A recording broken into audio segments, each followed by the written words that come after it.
बडगाम इंतखाबात के फौरन बाद जम्मू कश्मीर नेशनल कॉन्फ्रेंस के अंदर एक नई हलचल मच गई है। जी हां, हम बात कर रहे हैं जम्मू कश्मीर में नेशनल कॉन्फ्रेंस की अंदरूनी इख्तिलाफात की, क्योंकि बडगाम और जिस तरह से नगरोटा के ज़िमनी इंतखाबात हुए, बाईपोल हुए, लेकिन इन इंतखाबात के बीच में जब सबकी नज़रें जो थी वो बडगाम इंतखाबात पर थी, क्योंकि लोग ये देखना चाह रहे थे कि बडगाम में आखिर क्या कुछ होने वाला है, यहाँ के नतीजे क्या कुछ आने वाले हैं। क्योंकि बडगाम नेशनल कॉन्फ्रेंस की रिवायती सीट थी। उमर अब्दुल्ला यहाँ से जीत कर 2024 में आए थे और छोटी मोटी जीत नहीं थी, एक बड़े मार्जिन से उमर अब्दुल्ला जीत कर आए थे।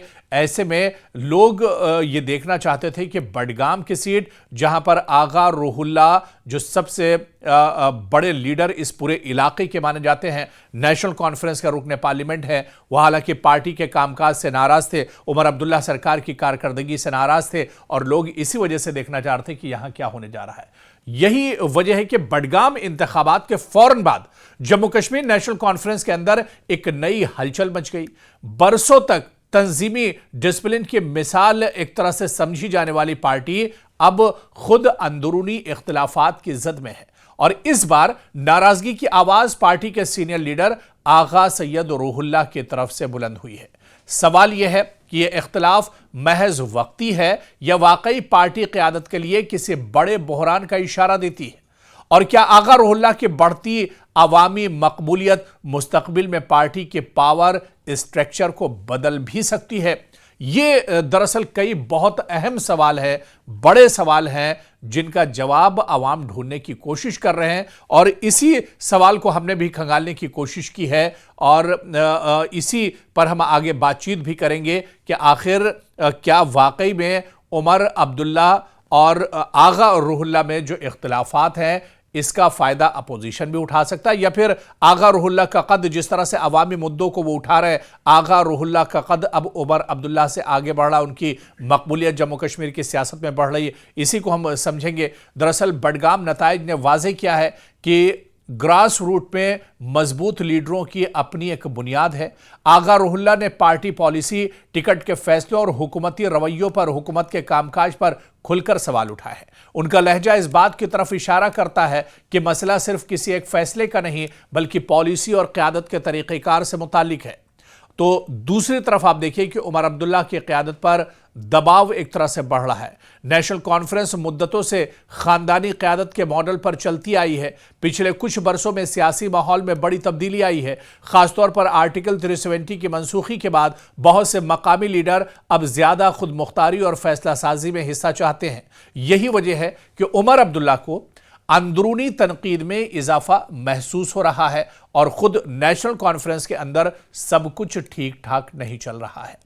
और आप देखिए कि जो चीजें निकलकर सामने आई हैं, पार्टी के अंदर जो कुछ चल रहा है, इससे कई तरह के सवाल भी उठ रहे हैं, क्योंकि क़यादत और जो फैमिली के अंदर की जो लीडरशिप है, इनमें मुज़ाकरात हों, शिकवे जो अब किए जा रहे हैं, जो सवालात खुद पार्टी के अंदर उठाए जा रहे हैं, ये इन पर अब एक तरह से कहीं ना कहीं तशवीश नेशनल कॉन्फ्रेंस के अंदर एक तरह से बढ़ती जा रही है।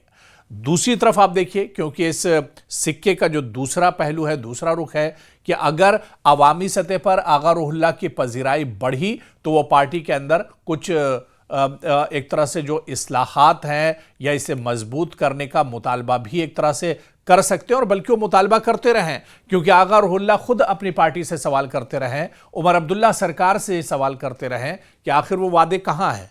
वो वादे जो पार्टी ने मैनिफेस्टो में किए थे, वो वादे जो इंतखाबात के वक्त किए गए थे, वो वादे जिनकी बुनियाद पर जम्मू कश्मीर की आवाम ने नेशनल कॉन्फ्रेंस को इख्तिदार में लाया, उमर अब्दुल्ला जिन वादों पर सरकार में एक तरह से है और सत्ता में है, इख्तिदार में है, वो वादे आखिर पूरे क्यों नहीं हुए, उस पर आखिर काम क्यों नहीं हुआ। इसी वजह से आगा रूहुल्ला एक तरह से पार्टी लीडरशिप के सामने खुलकर बोल रहे हैं और अवामी जो मुद्दे हैं उन मुद्दों को आगा सैयद और रूहुल्ला एक तरह से उठा रहे हैं। आप देखिए कि अगर इख्तिलाफात यूं ही बरकरार रहे या बढ़े तो आगा रूहुल्ला का किसी नए इत्तेहाद या प्लेटफॉर्म की तरफ बढ़ना खारिज अज इम्कान नहीं है। और ये एक इंतहाई और बहुत बड़ा कदम एक तरह से होगा आगा रुहुल्लाह का और नेशनल कॉन्फ्रेंस के लिए भी। अब देखिए कि आगा रुहुल्लाह का मुस्तकबिल क्या है। दरअसल आगा रुहुल्लाह की सियासत का इन्हिसार 3 चीजों पर होगा। उनकी अवामी मकबूलियत कहां तक बरकरार रहती है, पार्टी के अंदर उन्हें कितनी जगह और इख्तियारात दिए जाते हैं, और क्या वो खुद को सिर्फ मकामी लीडर तक महदूद रखते हैं या फिर रियासती सतह पर बढ़ी हुई सियासी पोजीशन चाहते हैं। फिलहाल वो एनसी के नाराज जरूर हैं मगर बाअसर लीडर की हैसियत रखते हैं, और खुद मौजूदा में आप देख लीजिए कि पार्टी के रुकने पार्लियामेंट हैं। ऐसे में उनकी हैसियत काफ़ी ज़्यादा है। और जिस तरह से आगा रुहुल्लाह के बारे में कहा जाता है कि वो सिर्फ सियासी लीडर नहीं हैं बल्कि मजहबी पेशवा भी हैं और रिलीजियस लीडर भी हैं। उनकी पकड़ सिर्फ बडगाम में नहीं बल्कि बडगाम के आसपास का जो पूरा इलाका है, कई सियासी जो हल्के हैं वहां तक उनकी मकबूलियत है। और ऐसे में अगर ये नाराजगी बरकरार रही, क्योंकि अब खुलकर आगा रुहुल्लाह भी सामने आ गए हैं, बडगाम के नतीजों के बाद नेशनल कॉन्फ्रेंस की तरफ से जो हमले सीधे सीधे आगा रुहुल्लाह पर किए जा रहे थे, आगा रुहुल्लाह ने अब उसका जवाब देना भी शुरू कर दिया है। तो अब ऐसे में जो टकराव है वो एक तरह से बढ़ता जा रहा है। और इससे भी बढ़कर आप ये देखिए कि अब आगा रुहुल्लाह का जो कद है, उनकी जो मकबूलियत है अवाम के बीच में, वो बहुत तेजी से बढ़ रही है। आगा रुहुल्लाह की साफगोई और बेबाक सियासी अंदाज ने उन्हें एक मजबूत मकामी आवाज बना दिया है। सोशल ग्राउंड पर कुछ हलकों में उनकी मकबूलियत बहुत तेजी से बढ़ रही है। खासतौर पर बडगाम और उसके आसपास के इलाकों में अब आगा रुहुल्लाह के चाहने वालों की तादाद लगातार बढ़ती जा रही है। लेकिन यह कहना कि उनका कद पार्टी क़यादत से आगे निकल गया है, यह अभी कब्ल अज़ वक्त होगा, यानी यह एक तरह से जल्दबाजी होगी। दूसरी तरफ आप देखिए कि नेशनल कॉन्फ्रेंस इस वक्त एक अहम मरहले से गुजर रही है। आगा रुहुल्लाह की नाराजगी पार्टी के सामने यह पैगाम रखती है कि रिवायती क़यादत के मॉडल में अब तब्दीली की गुंजाइश बन रही है।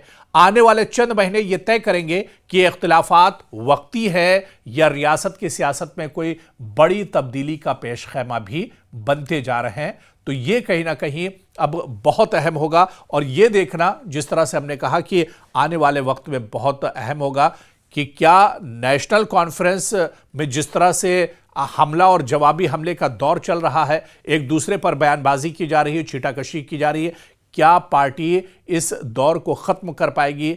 क्या ये जो मरहला है ये पार्टी इस पर जीत हासिल कर पाएगी? क्या आगा रुहुल्लाह और उमर अब्दुल्ला के बीच में जो खलिज है इसे पाटने में पार्टी क़यादत जो है एक तरह से कामयाब होगी? ये देखना बहुत अहम होगा। और अगर ये खलिज बढ़ती गई और इस पर काबू नहीं पाया गया, बयानबाजी ऐसे ही होती रही, तो आप मानकर चलिए कि नेशनल कॉन्फ्रेंस में आने वाले दिनों में एक बड़ा टकराव देखने को मिलेगा आगा रुहुल्लाह ग्रुप और इसके अलावा उमर अब्दुल्ला ग्रुप कह लें या नेशनल कॉन्फ्रेंस ग्रुप और सरकार के बीच में एक बहुत बड़ी जो लकीर है वो अब आने वाले दिनों में खींचती हुई नजर आएगी। तो जो हमारे व्यूवर्स हैं, जो दर्शक हैं, आप आखिर क्या कुछ इस लड़ाई के बारे में सोचते हैं? ये जो एक खफगी है, एक नाराजगी है, क्योंकि बडगाम के अभी इंतखाबात हो गए, लेकिन आप क्या कुछ सोचते हैं कि क्या ये नाराजगी बरकरार रहेगी? नेशनल कॉन्फ्रेंस क्या इस नाराजगी को खत्म कर पाएगी या आने वाले दिनों में आगा रुहुल्लाह और उमर अब्दुल्ला और नेशनल कॉन्फ्रेंस की जो सियासत है इसे आप किस तरह से देखते हैं? कमेंट बॉक्स में आप अपना तबसरा हमारे साथ जरूर शेयर कीजिए।